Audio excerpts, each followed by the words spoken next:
Hi, I'm Joe Zicki, inventor of the Revolution, and people often ask me, what should I carry in my rev bag? Here's a quick look at what I carry and a few tips and tricks to help you out on the field. I always carry 2 revs and 2 line sets. If you're planning on flying for the day, a kite stay can be useful. In a pinch, you can even use a screwdriver. Be sure to add some kind of a colorful flag on it so it's easy to find and you don't forget at the end of the day. Also, maybe a few spare parts if you're the cautious type. Let's take a look. I usually carry 2 revs with me. One for high wind conditions, which would be a Reflex XX Tarantula or Super Tarantula. And for light wind conditions, the Reflex XX Full Sail. This way I have all wind conditions covered. Since technically these are the same size models, I really only need to carry 1 frame, and this comes in handy when traveling.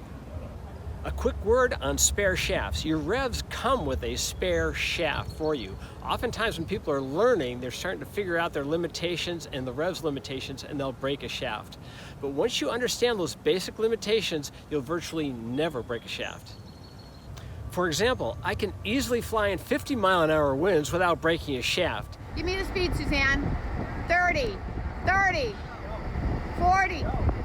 Get it up. What's the speed?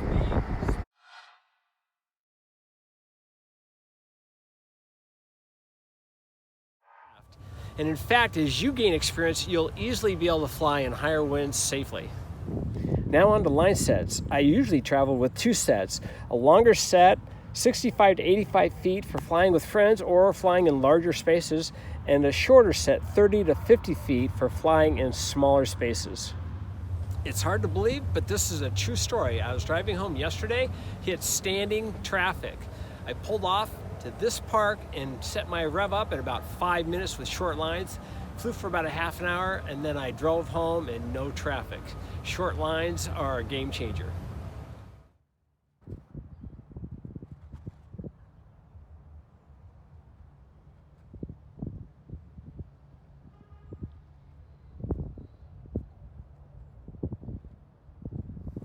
Setting up your lines for the first few times can be daunting, so here's a quick guide to help you through with basic tips. The key to no hassle lines is to put your lines away carefully. Here's how. Remove your lines from your rev and larks head them back together into 2 pairs. Place these pairs into separate slots in the winder.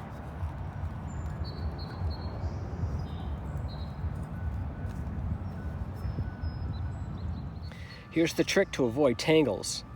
With your palm up, put your pinky through between the 2 line pairs. Then with the rest of your hand, grip over the top. Now begin winding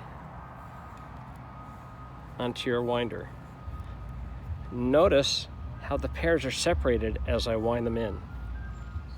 With a couple feet left, take those split pairs and run them through the cleat. Maybe even a couple of times. This guarantees that there are no twists to this point.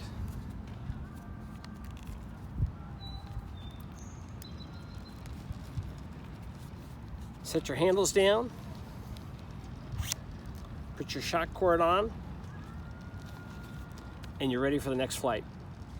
This guarantees no reps from that point, but how about afterwards? If there's some twist or something that happens. So when you're ready to set up again, pull off your handles carefully and watch what's happening with those lines. Set your handles down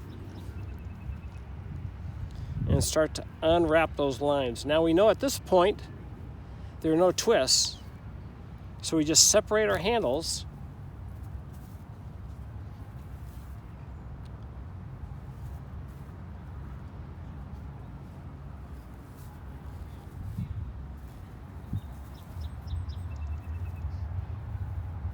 until everything is clear. And now you're clear and ready to set up your lines.